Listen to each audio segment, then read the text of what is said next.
Before heading to the video, if you haven't subscribed the channel, do subscribe it and don't forget to click the bell icon for the latest update notification. If you like the video, do like, comment and share. Stay tuned with learnbay.co. Happy learning! So yeah, so we are going to see what are the types of statistics that we'll be seeing in our discussions. So majorly stats based on the nature of analysis that we do is divided into two parts. One is descriptive.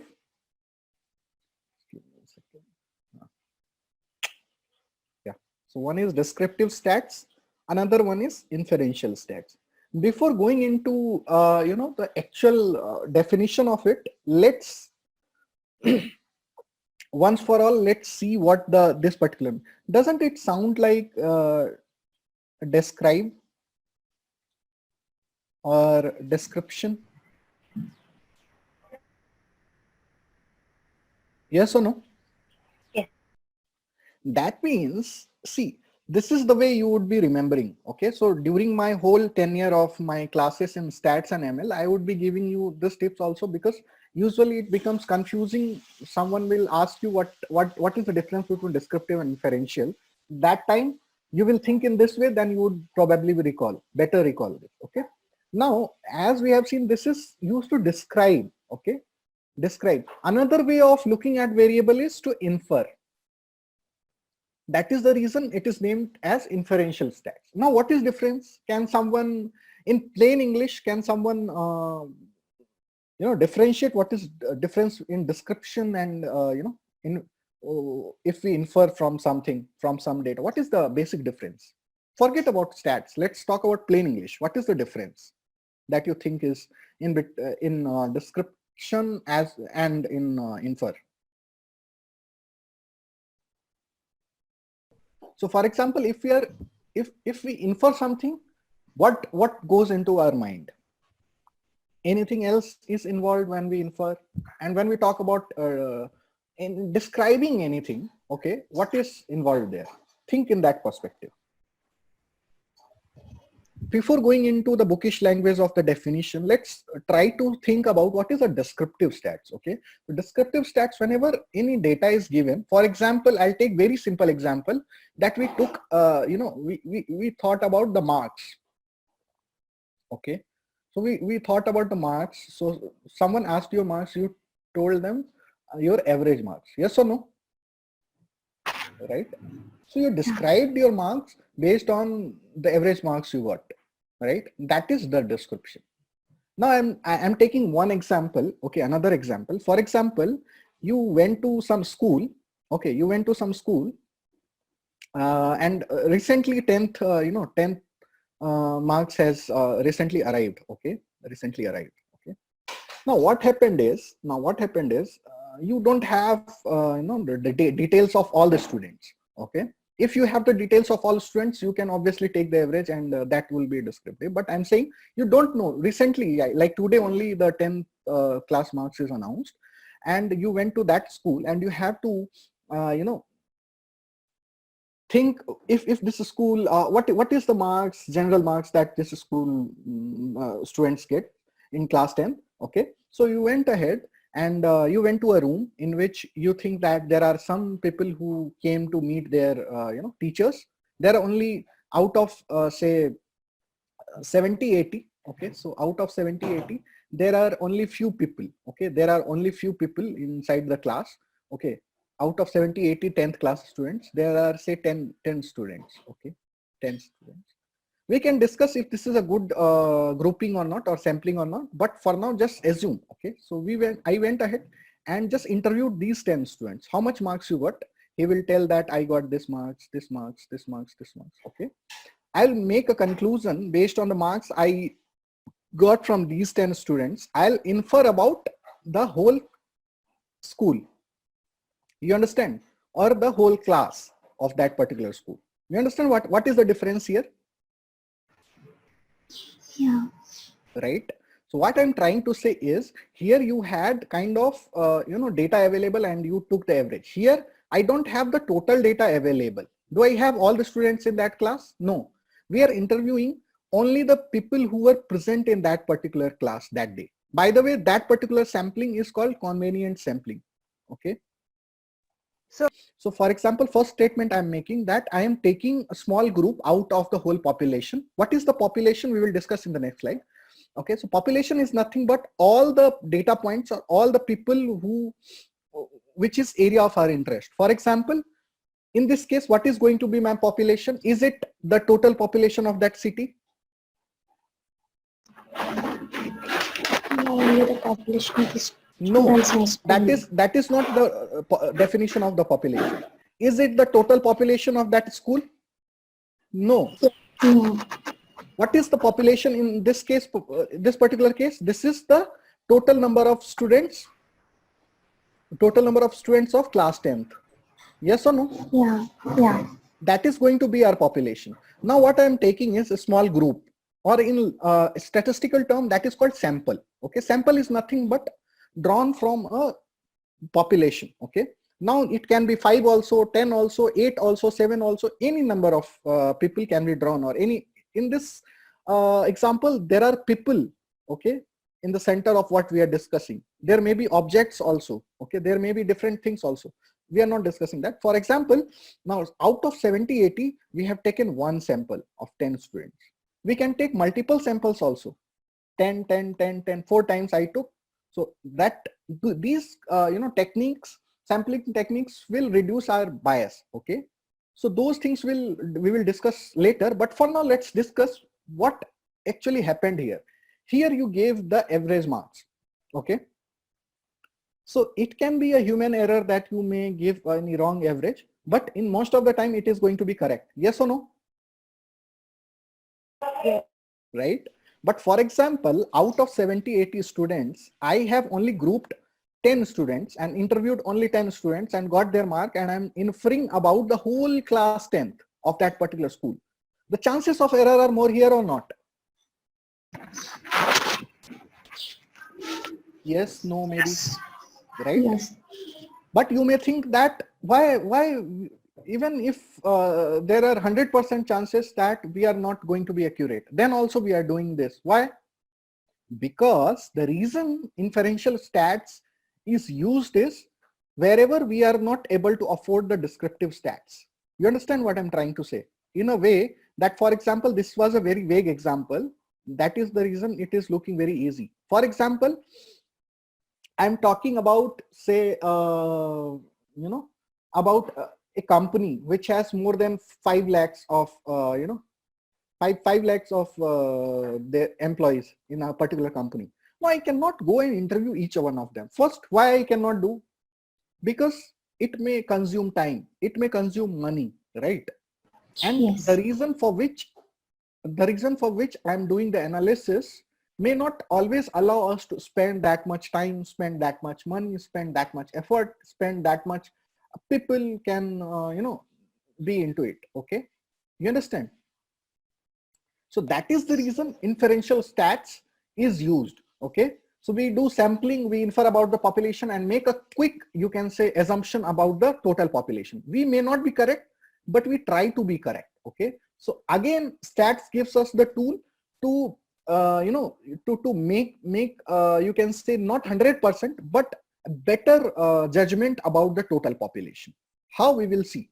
Okay, there are different tools, like we have to do good sampling. One way to do that. Okay, other way to do is to use different formula, right? Whenever we are calculating in this descriptive stats, the same thing, and we are calculating inferential stats, we tweak a bit, okay, in formula. We will see that. Okay, so that is the reason. You understood what is the difference between descriptive and inferential? Yes. Yes. In real life, do we ever use descriptive stats? I mean, that's more like a average, right? Like, I mean, that's more like real data. Okay, to be honest, whenever you have a set of data, okay, whenever you have a set of data, whether it is sample data, okay, so here is your answer. Okay, for example, I had the population of, say, 70, 80,000 in this case. Okay, and now you have 1,000 row of data. Okay, now if I give only give you this data only, 1000 rows, and you don't know anything about this, you will treat this as a data and you can do descriptive stats or not. Okay. You understand what I'm trying to say? Subset basically. Yeah. Got it. Yeah. So who is stopping us to do descriptive stats of this particular sample or this particular subset or this particular group, right? Right. You Makes understand sense. what I'm trying to say? Dhruv, one question here. Suppose the population size is very less, like say it's a simple and small company. It's like a startup, and the strength of employees is only within like 200. So then, in that case, we do whatever the statistic analysis we do on the entire population, right? Right. We don't go for a sample. Yes, we can go. If you have, you can afford to do descriptive stats, or for example, you can be 100% correct is what I'm trying to say. You understand? Like, okay, so that was a very good, point you made. Okay, so the very good example of that is census. You know census? Share market. No. This is population counting of each country. So every 5 year, 10 year, they do this census, okay, in which they count individually. So for example, considering Indian population to be 1.3 billion, okay, now assume each people will, get counted one by one. You understand? And that is the reason how much cost it involves. It takes 2 to 3 years to do that. Why we are doing this? Can we do here? I can take a sample. Okay, I'll tell you what I can do. Another way of doing this is, for example, let's forget about India. Okay, let's talk about Bangalore. All of you are from Bangalore. I mean, most of you are from Bangalore, right? No. Okay. No. Okay, then let's talk about any city A, right? Forget about. Now, you will say that I cannot afford to do census in that way. Then what I can do is, for example, I can take a particular land area and count the number of people in that area and then multiply with total land area of that particular city or that particular country. Can we do that? What is the flaw with that approach? Every area does not have the same number of people. Same Population people density. only. Population density, right? That is what you guys are coming on to. Yeah. Number of people per unit area may not be same, correct? For example, in India, we have Sahara, Thar desert, right? Thar desert. I was telling Sahara. Sahara is not in India. Okay, so Thar desert, for example, in Rajasthan. So close to like 500, 600 kilometer, we don't have any people, right? What is this? Okay, so in that way, we cannot do this. We cannot afford to do this. Why? Because see, there are two things. Although there is huge amount of money as well as people, you know how much time it takes the census to complete, right from surveying to counting, right? I know because my mother used to be in this process of, doing the census as an individual. Okay, usually teachers or government employees are being made this surveyor, in which they have to visit a particular area, go door to door and ask for the name of the people, the age of the people, and what is the occupation, what is the monthly salary, or how many, even the cattles. You will not believe, but number of cattles, that is also asked. How much cattles you own, what is the type. Okay, now why are we doing this? Can someone think about it? Even though that much effort is required, it usually takes 2 to 3 years for a census in countries like India to complete. Why are we doing to this? arrive the exact number? But why are we? What is the purpose? How will it benefit that we are spending, millions of dollars into it? To minimize the errors in terms of determining the calculation. Yeah, but okay, but why do we need to minimize the error? What benefit it makes? Someone. So yes, so most of you have mentioned this correctly. So I'll tell you what is the benefit of having an accurate, kind of data. So whenever we are talking, what can be accurate than manually, getting? Yes, there are error involved, but more accurate or most accurate than any of the, any of the sampling or any of the infer you make. Okay, so best way to do, even though the cost is involved. Why they do this and spend billions of dollars? Himanshu mentioned that to create policies, right? Now assume they have to invest billions of dollars in census, okay? And now census goes on for 10 years, okay? 10 years, what they do is they do census, and then based on that, based on the increase in say birth rate and all, they calculate approximately how much population will be.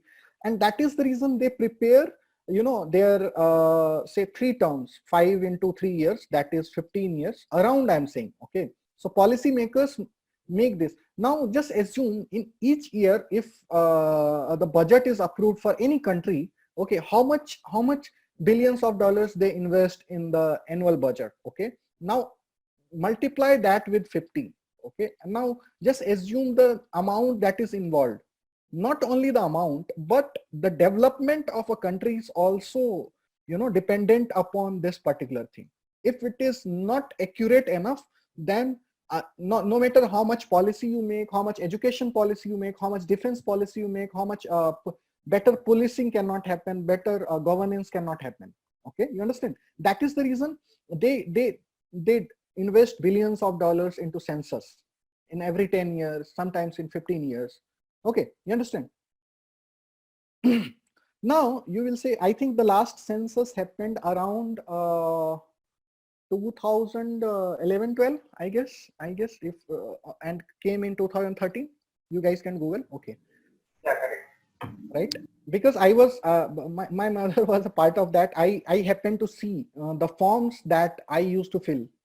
That was also one of the one of the things, and I get to know that how much effort is required in sampling.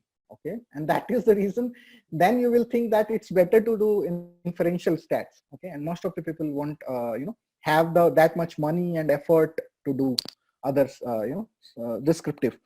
Now similarly, this thing you can replicate for the companies.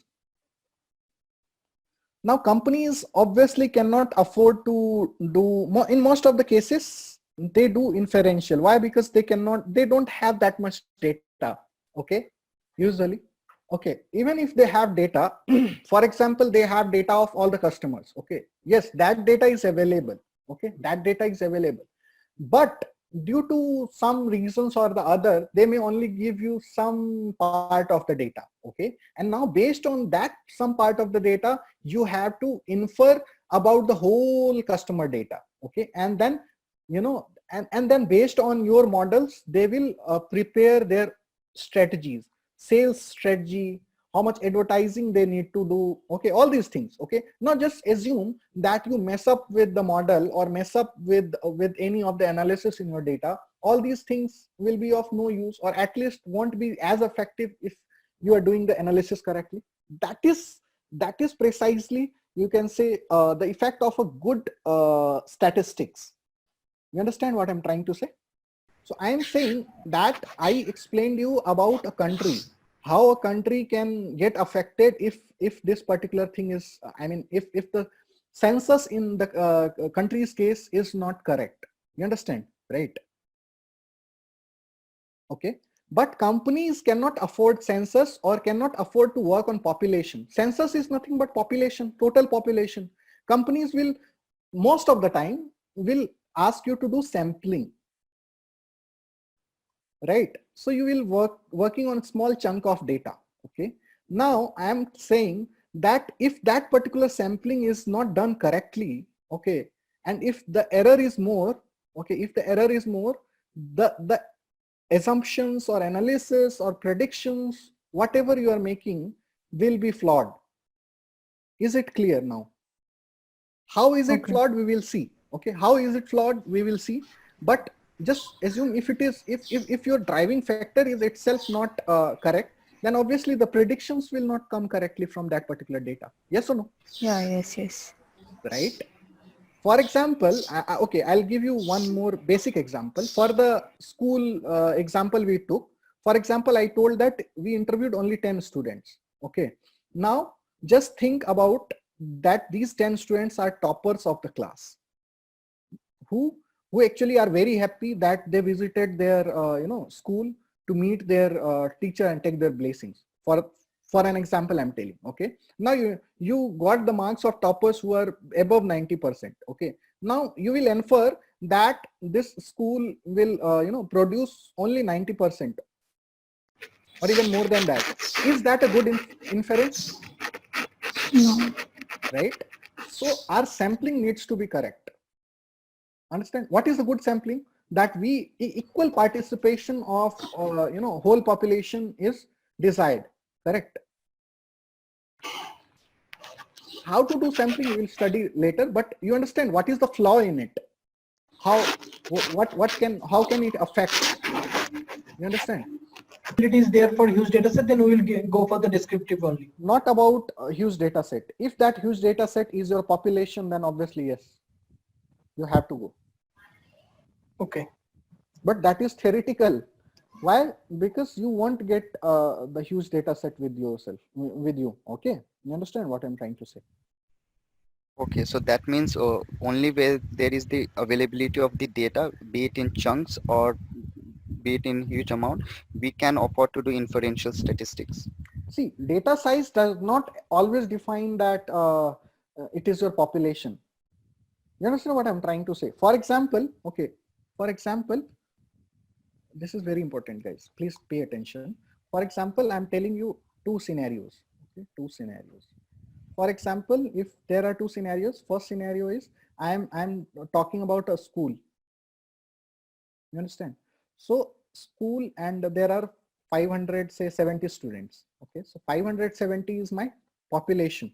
If I'm talking about school, if I'm talking about a class, then the total number of students in that class is my population. Now, understand? Okay, even if it is small number, then also it is population. Not, I'm talking about India. And now India has 1.3 billion people. Okay, now I'm talking about 10 lakhs people. Okay, is that a population? Is this a population? No, this is a sample. This is a sample. Why? Because this is a small segment of the total population. Even though this is very much large from this, that doesn't mean that this is population. Huge chunk doesn't always suggest that whatever data you are talking is a population. It may be a sample based on what your total number of people is, or total number of object. Not only people we will talk about. Okay, we will also talk about the object. Okay, for example, if a company makes say 5 million product in a year, and we are talking about say a car company like say Mercedes, which makes very less amount of cars every year. Okay, so it can be like 50,000. Here it can be 50,000. Here it can be 50 million.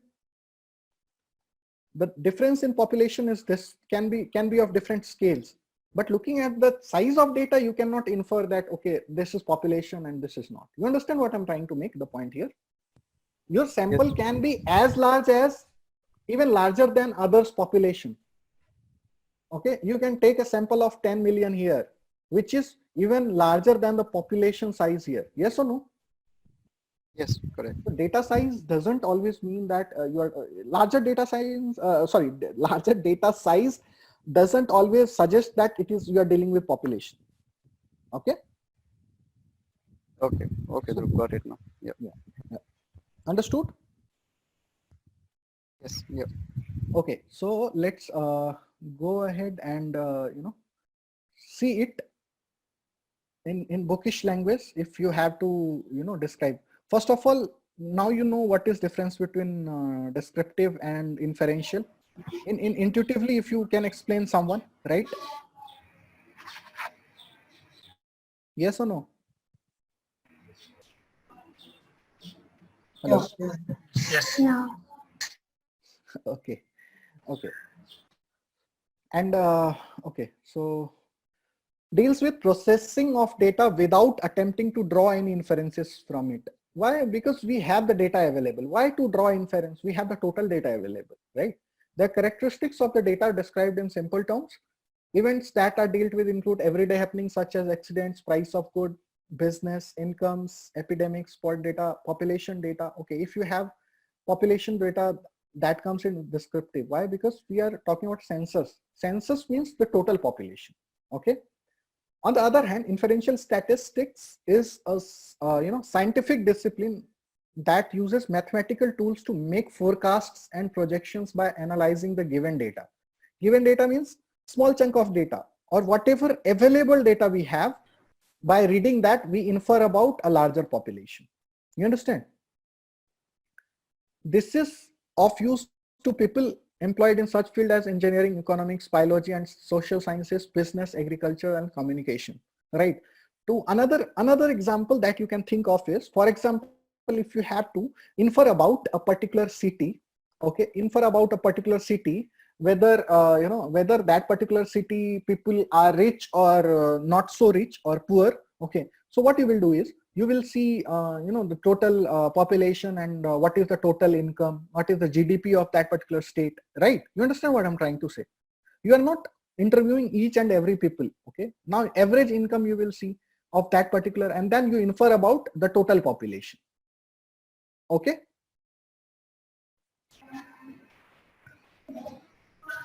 So that was about descriptive and inferential stats.